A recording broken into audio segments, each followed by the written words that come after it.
agenda kita mau sharing-sharing dan jangan kayak gitu, maaf. Terus Pokoknya hari ini agenda kita mau sharing dan agenda kita juga mau tanya jawab tentang 1 tahun pernikahan kita. Mantap. terus Oke, kita berawal dari mana, Pap? siapa yang suka duluan? Suka apa? Siapa yang ini duluan? Siapa yang suka? Oh, suka maksudnya waktu itu Siapa yang naksir pertama? naksir pertama gitu. Kalau aku sih enggak pernah naksir sama kamu sih. Bohong. Kamu tuh kegeren betul, kamu yang pergi naksir sama aku. Kayak apa pengalamanmu? Maksudku kayak apa sih waktu pertama kali kamu kenal aku gitu. Terus perasaan kamu pengen dekatin aku, kamu mau ajak aku serius kayak gitu, atau kamu mau ajak aku cuman main-main. Pokoknya gimana perasaan dan kesan pertama kamu waktu ketemu aku gitu aja. Pertanyaannya sangat serius ya.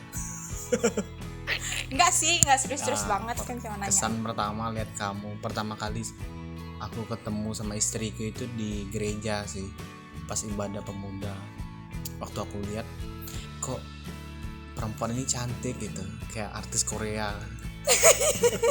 Ya kayak artis Korea. Pertama kali saya lihat istri saya cantik. Nah dari situ saya langsung ada hati gitu. Ya, memang Kesan cantik sih. pertama lihat itu cantik. Cantik terus ramah senyumnya. Itu yang pertama. Terus Terus selama 1 tahun menikah. ya 1 tahun pernikahan kayak Setelah apa? 1 tahun pernikahan lebih banyak berkelainya sih.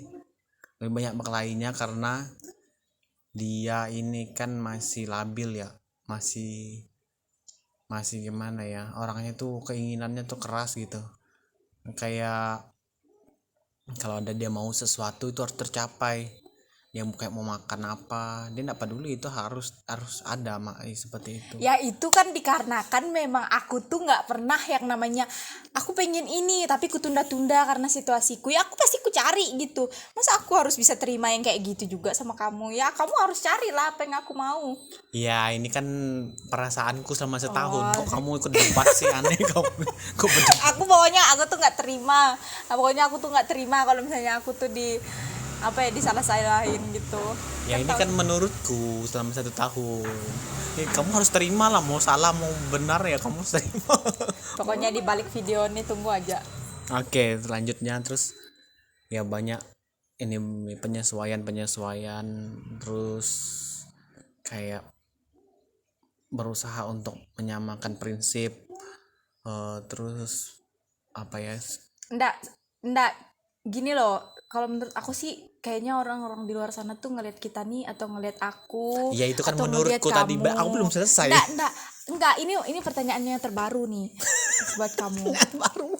Terus Menurut orang-orang di luar sana tuh kita berdua nih kayak apa ya, kalau orang bilang tuh kayak harmonis aja, kayak biasa-biasa aja, kayak baik-baik aja gitu loh. Yang harusnya mereka tuh lihat tuh apa sih gitu. Nah, maksudnya apa sih yang mau kamu kasih sampaikan sama orang-orang itu yang melihat kita seperti itu gitu. Nah, dalam situasi ekonomi kita mungkin, atau dalam cara kita menanggapi setiap situasi kita berdua mungkin kayak gitu. Apa sih yang mau kamu sampaikan sama mereka gitu loh? pertama-tama tidak ada rumah tangga yang harmonis, selalu ada masalah. Nah kalau rumah tangga kami sebenarnya tidak ada yang harmonis, tidak ada terlalu harmonis, itu tidak ada. Ya bakal marah.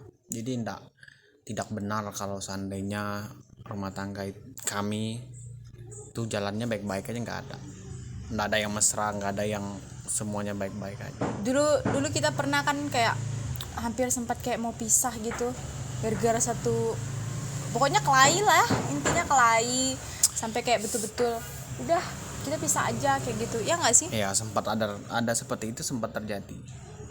Cuman puji Tuhan ya itu tidak terjadi karena apa ya karena berhasil meredam ego masing-masing.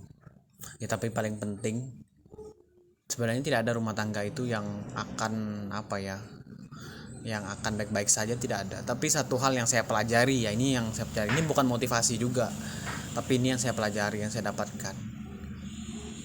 Kita harus rendah hati dalam berumah tangga, rendah hati dan jangan mempertahankan ego. Seperti apapun kita, apakah kita merasa benar atau kita merasa si istri salah atau kita suami yang paling benar, jangan pernah ego. Artinya kalau seandainya kita memaksa karena kita merasa kita benar lalu kita harus berkelahi, atau karena kita merasa kita benar terus kita egois dan orang itu harus mendengarkan kita padahal dia sendiri juga merasa benar, itu bahaya. Jangan memaksa. Kalau kita memang merasa kita benar, lebih baik kita ngalah, diam aja. Bukan diam sih, tapi lebih kayak menenangkan diri atau sabar gitu aja sih. Lebih baik begitu. Nanti kalau memang bisa bicarakan baik. Tapi yang paling penting itu kalau menurut saya, jangan mempertahankan ego, itu aja.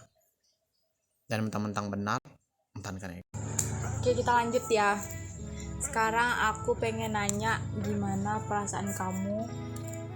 Sekarang kan kita udah jadi orang tua.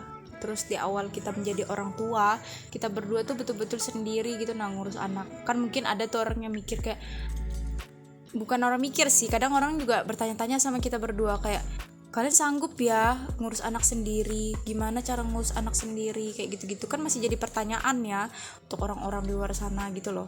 Kamu nanggapin yang kayak gitu kayak apa gitu? Nah, kalau aku sih saya tidak langsung, aku mau nanggapin yang kayak gitu tuh biasa, karena ternyata kita bisa juga gitu urus anak kita sendiri gitu tanpa bantuan ya mungkin orang tua kita nggak bisa datang atau gimana gitu. Kamu kayak gimana? Kalau orang tanya bisa ngurus anak sendiri, ya bisa lah.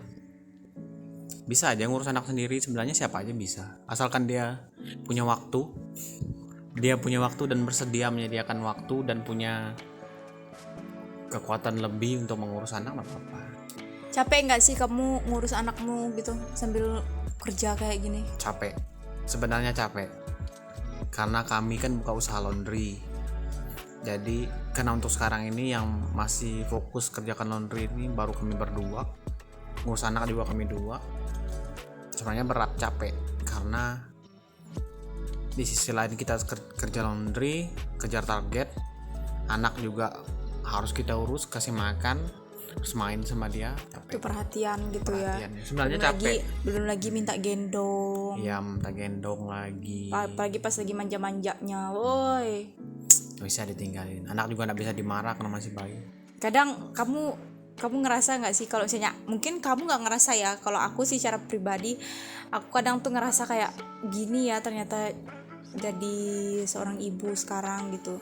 Kayak aku tuh merasa kadang kayaknya kok aku lebih banyak berkorban gitu. Nah aku merasa kayak ketika aku tuh capek, ketika aku tuh pengen ini pengen itu, segala sesuatunya tuh kayak nggak bisa tercapai gitu. Nah karena kayak ada aja alasan, gimana alasan itu kayak bilang kamu tuh udah jadi orang tua, apalagi kamu tuh suka rese gitu. Nah kamu suka ngomong kayak gitu sama aku, kayak kalau aku minta ini minta itu selalu aja kamu bilang langsung, kamu tuh udah jadi ibu, kamu tuh jadi mama, ngapain sih kamu kayak gitu. Nah buat kalian ada yang kayak gitu, aku kayak gitu banget loh, makanya kadang suka kelahi gitu. Nah kita tuh karena gara-gara kayak gitu. Untuk apa gitu? Nah maksudnya untuk apa sih kita nih menikah kalau misalnya kita tuh bukan jadi teman hidup atau apa gitu. Ini enggak, ini bilang kamu tuh udah jadi orang tua, kamu nggak usah jadi perhatian lagi gini. Iya kan kamu kayak gitu kan. Jadi kalian ada nggak pengalaman kalian kayak gitu ya? Nanti jawab di kolom komentar kita. Kamu apa? Kamu gimana? Iya, kalau seandainya jadi orang tua memang sebenarnya harus banyak-banyak berkorban. Orang tua itu harus banyak berkorban. Kalau sejak aku jadi bapak itu punya anak, yang aku pikirkan saya lebih apa ya namanya itu, lebih mengerti perasaan anak sendiri, dan saya lebih bisa mengimbangi emosi saya sama anak daripada orang lain kalian, daripada suruh kakek atau neneknya atau tantenya atau pembantu sekalipun. Mereka itu kurang paham apa namanya anak-anak itu seperti apa gitu. Jadi makanya saya lebih senang turun tangan sendiri sih kalau ngurus anak. Kalau kayak dia itu mau main, mau digendong, saya lebih senang gendong. Atau dia sudah nangis-nangis, itu saya lebih tahu dia itu maunya apa. cenderung dia tuh kadang pas sudah nangis dia mau digendong, kalau enggak dia mau main, kalau tidak dia maunya makan itu. Jadi saya lebih percaya yang mampu urus anak dengan maksimal itu ya kita sebagai orang tua yang harus benar-benar bertanggung jawab, bukan pembantu atau siapapun. Mereka mungkin perlu tapi enggak sangat-sangat perlu. Seintens kita gitu sebagai orang tuanya, Ya enggak, sedekat. ya enggak sedekat gitu loh, karena cuman kita kan orang tua itu pasti berani berkorban untuk anak, tapi kalau orang lain enggak.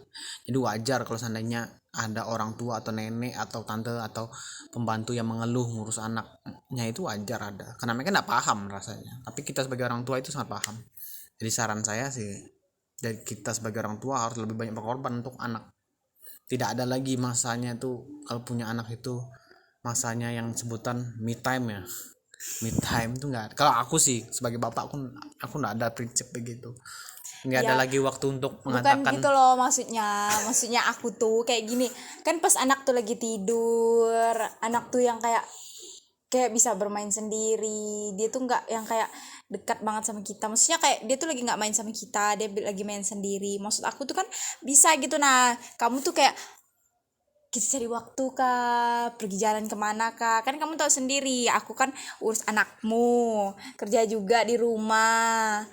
Ya kamu tau lah keluhan ibu-ibu kayak apa kalau sudah berkeluarga itu, kadang pengen juga kita tuh kamu bawa aja kami berdua mau itu pergi keluar gitu aja udah senang betul gitu. Nah cuman kadang kalau aku lihat kamu tuh apa ya, lebih ke kalau ada waktu sedikit kamu nonton, kalau ada waktu Tidur sedikit kamu tidur, tinggal kami berdua muet. Itu kenapa sih kayak gitu? Itu penyakit atau gimana sih?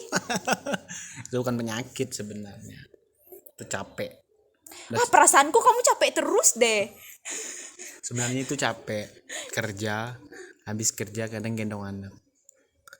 Nah kalau sudah begitu, kalau ada waktu tuh, kalau seandainya anak sama istri sudah sama-sama tenang tuh pengennya istirahat. Kalau saya sih, saya tuh pengennya istirahat atau nonton itu aja. Beda sama istri saya. Kalau istri saya itu dia pengennya itu istirahatnya itu dia jalan, dia bukan berhenti tapi dia jalan.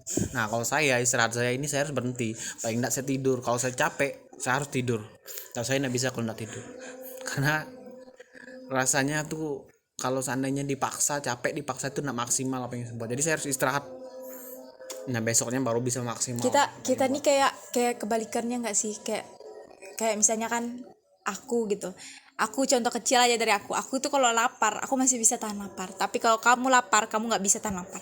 Kalau kamu ngantuk, kamu capek, kamu nggak bisa kalau kamu nggak tidur. Kalau Betul. aku meskipun aku 2-3 malam nggak tidur dan aku udah capek banget, aku masih bisa tahan rasa kantukku. Aku enggak bisa, aku harus istirahat. Nah itu dua perbedaan yang sangat-sangat besar di antara kami, dan tidak ada yang salah dari hal itu. Hanya ada satu cara, harus bisa saling memahami, itu aja, supaya tidak berantem. Kalau pas istri saya mau jalan, pas dia mau refreshing, mau tidak mau saya harus pergi, saya harus mengalah. Nah, kalau saya mau istirahat cepat, dia juga harus bisa menerima itu, dia tidak bisa menolaknya. Kan Ya harus diterima harus aja, begitu, harus ditelan. nggak bisa kita paksa sih, karena kedua-duanya itu penting. Saya kalau capek saya memang harus istirahat, dia juga kalau dia capek atau dia sudah penat dia harus jalan, itu yang benar. Jadi dua kebutuhan dua orang ini nih harus Terpenuhi sama-sama. terpenuhi ya, sama-sama terpenuhi. Tapi kalau tidak ada yang bisa memenuhinya, ya udah terima aja gitu, harus memaklumi. Jadi intinya kalau kita sudah menikah, apalagi kita sudah jadi orang tua, itu lebih ke kita tuh ini nggak sih, lebih kayak sadar diri gitu. Nah, kita tuh kayak harus memangkas permasalahan-permasalahan, maksudnya hal-hal yang menimbulkan permasalahan baru gitu ya. Ya Kayak ini kan buat kita kelain nih, jadi itu tuh pelan-pelan harus kita hilangin, pelan-pelan harus kita sadarin, oh itu nggak bagus gitu ya. ya betul Lebih sekali. tepatnya kayak mendewasakan diri nggak sih, memaksa untuk diri kita tuh harus sadar diri nih, kamu tuh nggak bisa lagi kayak gitu. Ya bujur. harus Ya. dewasa dalam waktu cepat, nggak boleh diam-diam, harus cepat sadar diri. Apa yang sekiranya jadi masalah itu harus cepat dibuang, harus cepat dipangkas. Oke, untuk sekarang kan waktu kita buat videonya udah lama ya nih, jadi mungkin kita bakalan lanjut besok lagi pas anak kita sudah tidur kayak sekarang. Untuk mungkin agenda besok-besok mungkin lebih ke tips bagaimana kita menghadapi masalah-masalah kecil gitu ya, meskipun kita tidak hebat-hebat banget dalam rumah tangga ya, cuman mungkin kita nih punya satu hal yang apa ya, buat teman-teman, satu hal yang mungkin dalam rumah tangga tuh ada hal-hal yang harus kita bawa menyenangkan gitu, jadi kita tuh nggak yang monoton banget, terus juga kita nggak yang ya kayak orang-orang tua yang sebelum-sebelumnya ya, ada yang gagal karena rasa keegoisan yang besar sehingga anak-anak tuh jadi korban, contohnya kan jadinya broken home atau gimana gitu. Nah jadi mungkin besok-besoknya kita bakalan buat video apa gitu yang untuk bisa menghibur teman-teman sekalian, betul nggak? Betul. Oke, kita tutup berarti ya videonya ya. Jangan ditutup. Nanti sebentar Muet bangun kalang kabut, kita kasih tutup video ini. Oke teman-teman, nanti besok-besok kita bakalan kembali lagi ke beranda kalian, kita lewat lagi di beranda kalian. Jadi pokoknya jangan sampai kalian skip video yang ada muka kami berdua ini ya, karena pasti sangat-sangat menyenangkan melihat muka kami berdua yang sangat imut ini. Oke, bye.